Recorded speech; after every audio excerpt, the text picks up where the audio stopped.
নমস্কার, আমি গল্প পাঠে মৌ। গল্প পাঠ যদি আপনাদের ভালো লেগে থাকে তাহলে অবশ্যই চ্যানেলটিকে লাইক, শেয়ার ও সাবস্ক্রাইব করে পাশে থাকবেন এবং আপনাদের মূল্যবান মতামত কমেন্টে জানাবেন। আজকে আপনারা শুনছেন শ্রদ্ধেয় বিভূতিভূষণ বন্দ্যোপাধ্যায়ের উপন্যাস ইছামতী।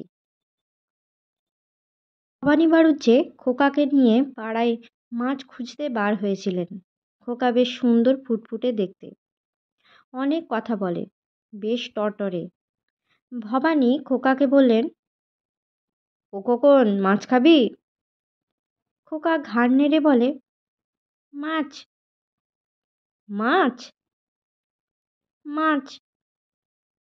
আরও কিছু দূর এগিয়ে গিয়ে দেখলেন যদু জেলে মাছ নিয়ে আসছে। যদু তাকে দেখে প্রণাম করে বললে, মাছ নেবেন গা? কি মাছ? একটা ভেটকি মাছ আছে, সের দেড়েক হবে। কত দাম দেব? 3 আনা দেবেন। বড্ড বেশি হয়ে গেল।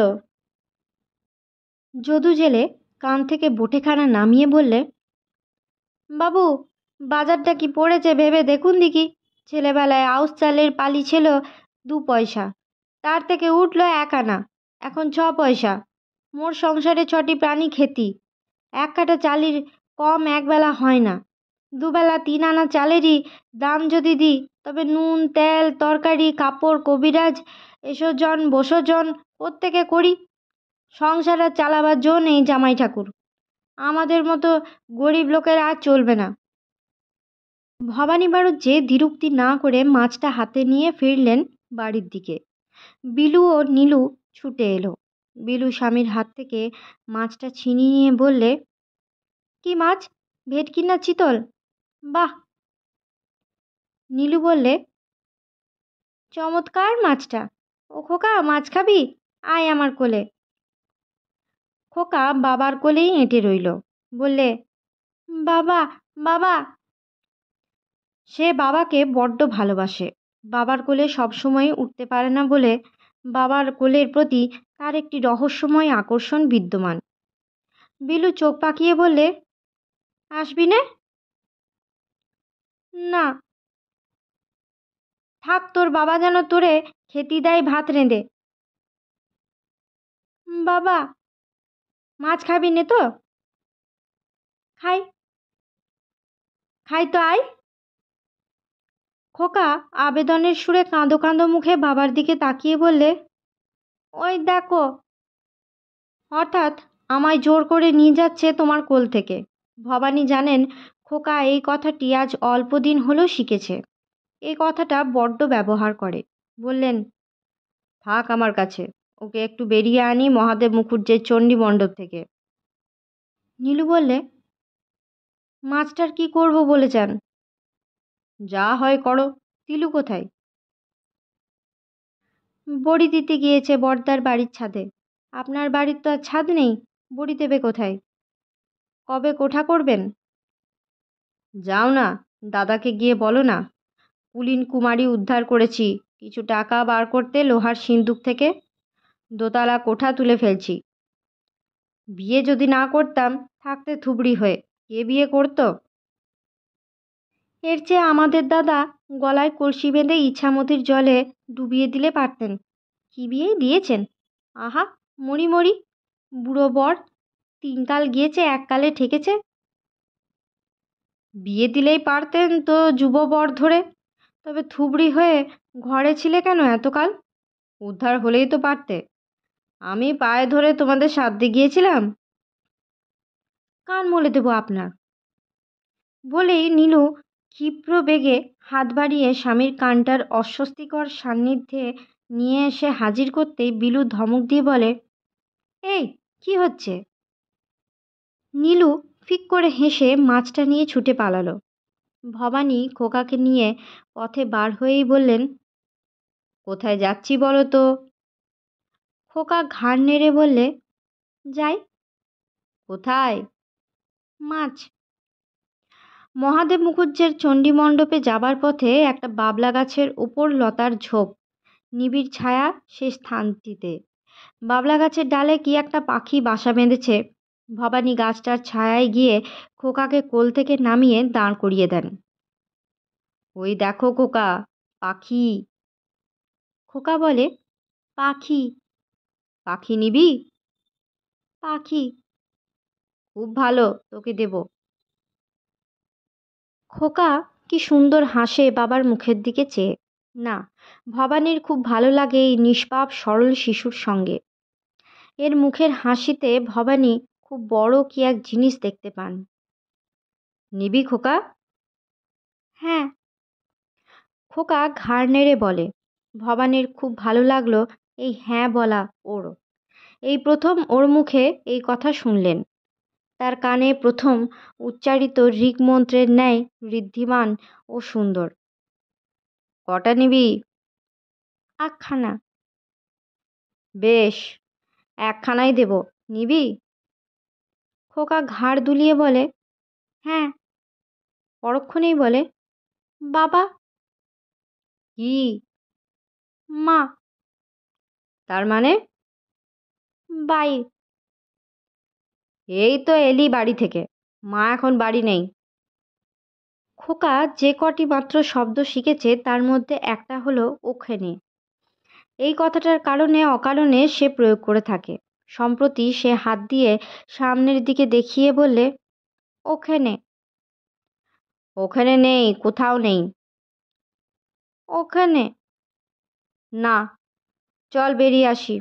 কোল থেকে নামবি, হাঁটবি? আঁটি। খোকা ভবানীর আগে আগে বেশ গুটগুট করে হাঁটতে লাগলো। খানিকটা গিয়ে আর যায় না। ভয়ের সুরে সামনের দিকে হাত দেখিয়ে বললে, শিয়াল। কই? শিয়াল নয়, একটা বড় শামুক রাস্তা পার হচ্ছে। ভবানী খোকার হাত ধরে এগিয়ে চললেন। চলো, ও কিছু নয়। খোকা তখনও নড়ে না, হাত দুটো তুলে দিলে কোলে উঠবে বলে।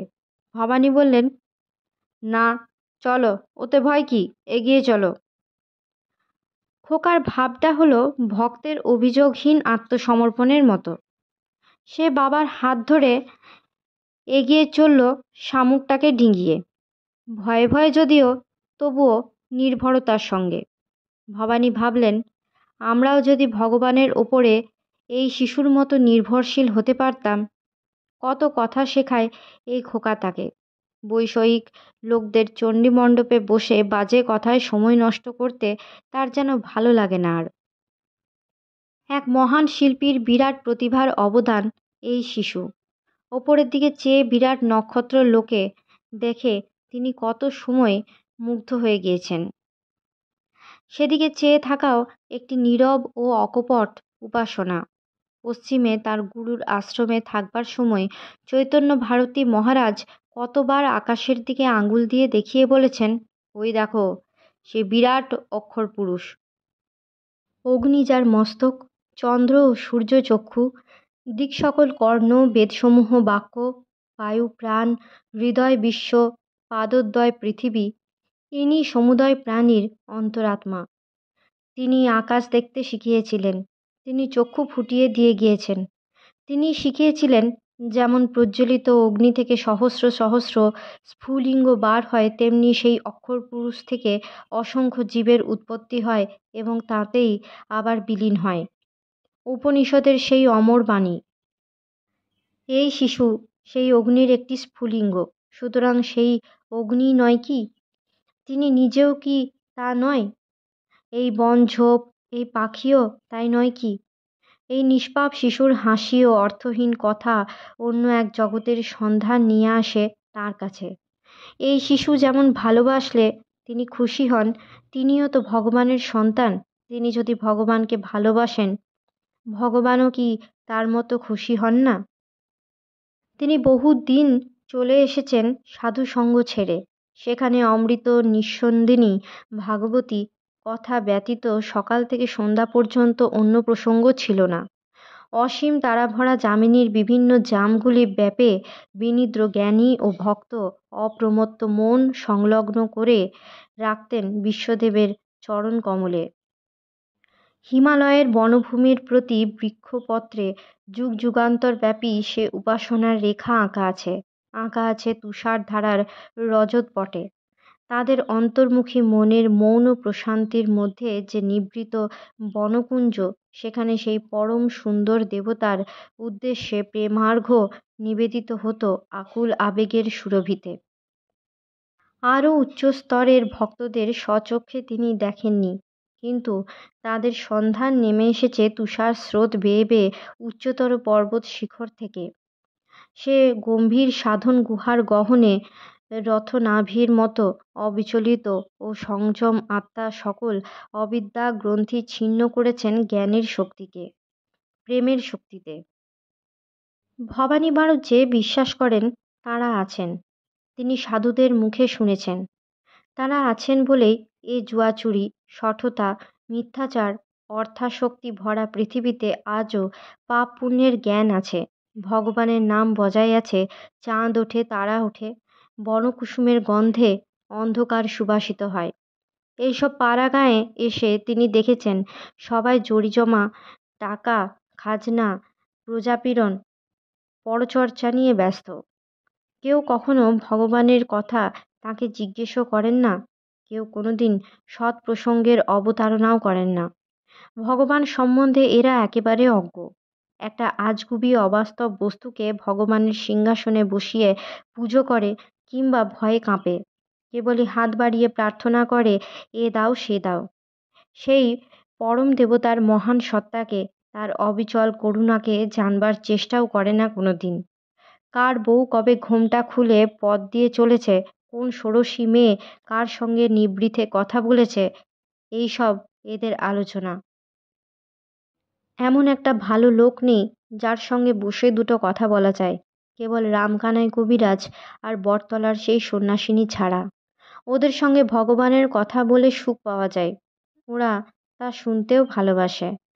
আর কেউ নাই গ্রামে, কখনো কোনো দেশ দেখেনি কূপমণ্ডকের দর্শন ও জীবনবাদ কি সুন্দরভাবে প্রতিফলিত হয়েছে এদের হাবভাবে, আচরণে, চিন্তায় ও কার্যে। এই শিশুর সঙ্গ ওদের চেয়ে কত ভালো এ মিথ্যা বলতে জানে না, বিষয়ের প্রসঙ্গ ওঠাবে না, পরনিন্দা পরচর্চা এর নেই। একটি সরল ও অকপট আত্মা ক্ষুদ্র দেহের মধ্যে এসে সবেমাত্র ঢুকেছে কোন অনন্ত লোক থেকে। পৃথিবীর কলুষ এখনও যাকে স্পর্শ করেনি।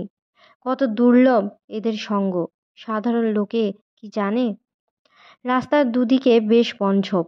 শিশু গুটগুট করে দিব্যি হেঁটে চলেছে। এক জায়গায় আকাশের দিকে চেয়ে কি একটা বললে আপনার মনে। ভবানী বললেন, কি রে খোকা, কি বলছিস? আর চিনি। কি আসেনি রে, কি আসবে? চান। চাঁদ এখন কি আসে বাবা? সে আসবে সেই রাত্রিরে, চলো। খোকা ভয়ের সুরে বললে, শিয়াল। না, কোনো ভয় নেই, শিয়াল নেই। ও বাবা! কি? মা। চলো যাব। মা এখন বাড়ি নেই, আসুক। আমরা যেখানে যাচ্ছি সেখানে কি খাবি নে? মুখি। বেশ চলো, কি খাবি? মুখি। মহাদেব মুখুজ্জের চণ্ডীমণ্ডপে অনেক লোক জুটেছে। ভবানীকে দেখে ফণী চক্রবর্তী বলে, আরে এসো বাবাজি, সকালবেলায় যে খোকনকে নিয়ে বেরিয়েছ বুঝি? এক হাত পাশা খেলা যাক, এসো। ভবানী হাসতে হাসতে বললেন, বেশিক্ষণ বসবো না কাকা। আচ্ছা, খেলি এক হাত। খোকা বড্ড দুষ্টুমি করবে যে, ও কি খেলতে দেবে? মহাদেব মুখুজ্জে বললেন, খোকাকে বাড়ির মধ্যে পাঠিয়ে দিচ্ছি, দাঁড়াও। ও মুংলি, মুংলি। না থাক কাকা, ও অন্য কোথাও থাকতে চাইবে না, কাঁদবে। চণ্ডীমণ্ডপ হচ্ছে পল্লীগ্রামের একটি প্রতিষ্ঠান। সেইখানেই সকাল থেকে সন্ধ্যা পর্যন্ত নিষ্কর্মা ব্রহ্মোত্তর বৃত্তিভোগী মূর্খ ব্রাহ্মণের দল জুটে কেবল তামাক পোড়ায় আর দাবা, পাশা, তাসের প্রচলন এসব পাড়া গিয়ে আদৌ নেই। এটা বিলিতি খেলা বলে গণ্য। এইসব চলে। প্রত্যেক গৃহস্থের একখানা করে চণ্ডীমণ্ডপ আছে। সকাল থেকে সেখানে আড্ডা বসে। তবে সম্পন্ন গৃহস্থের চণ্ডীমণ্ডপের আড্ডা জোর বসে থাকে, কারণ সারাদিনে অন্তত আধসের তামাক জোগাবার ক্ষমতা সব গৃহস্থের নেই। গ্রামের মধ্যে চন্দ্র চাটুর্যে, ফণী চক্রবর্তী ও মহাদেব মুখুজ্জের চণ্ডীমণ্ডপেই প্রথম শ্রেণীর প্রতিষ্ঠান। রাজারাম রায় যদিও সম্পন্ন গৃহস্থ, তিনি নীলকুঠির কাজে অধিকাংশ সময়েই বাড়ির বাইরে থাকেন বলে তার চণ্ডীমণ্ডপে আড্ডা বসে না। এরা সারা দিন এখানে বসে শুধু গল্প করে ও পাশা দাবা খেলে। জীবন সংগ্রাম এদের অজ্ঞাত। ব্রহ্মোত্তর জমিতে বছরে ধান হয়, প্রজাদের কাছ থেকে কিছু খাজনা মেলে, আম কাঁঠালের বাগান আছে, লাউ কুমড়োর মাচা আছে। আজ মাছ ধারে কিনে গ্রামের জেলেদের কাছে 2 মাস পরে দাম দেওয়াই বিধি। সুতরাং ভাবনা কিসের?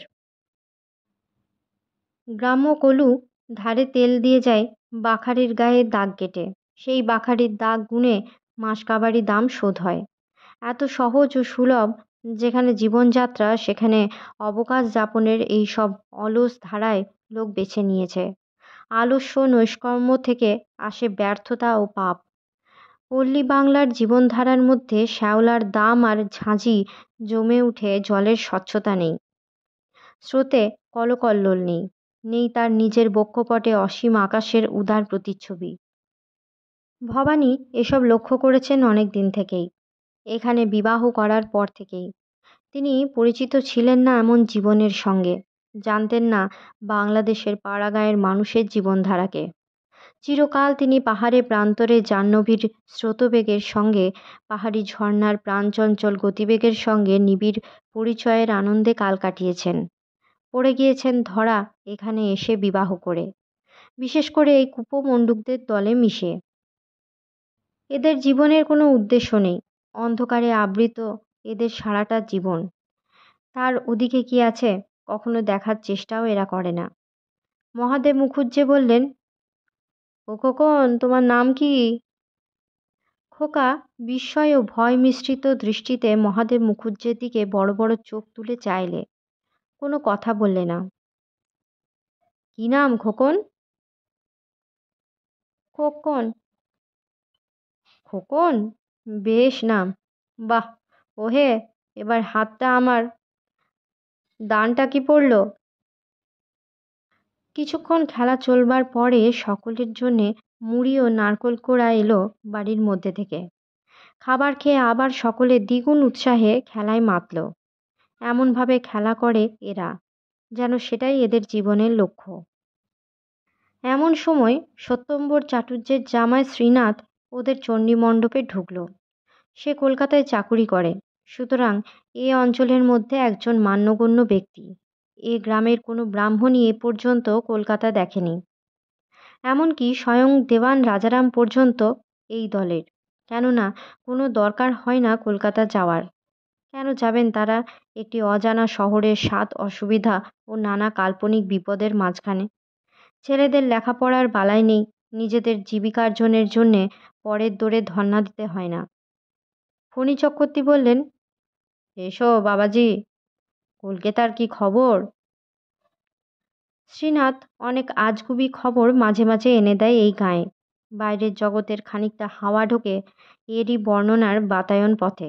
সম্প্রতি এখনই সে একটা আজগুবি খবর দিলে, বললে, মস্ত খবর হচ্ছে, আমাদের বড়লাটকে একজন লোক খুন করেছে।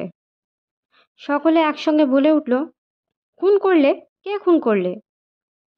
একজন ওয়াহাবি জাতীয় পাঠান। মহাদেব মুখুজ্জে বললেন, আমাদের বড়লাট কে যেন ছিল? লাড মেও। লাড মেও?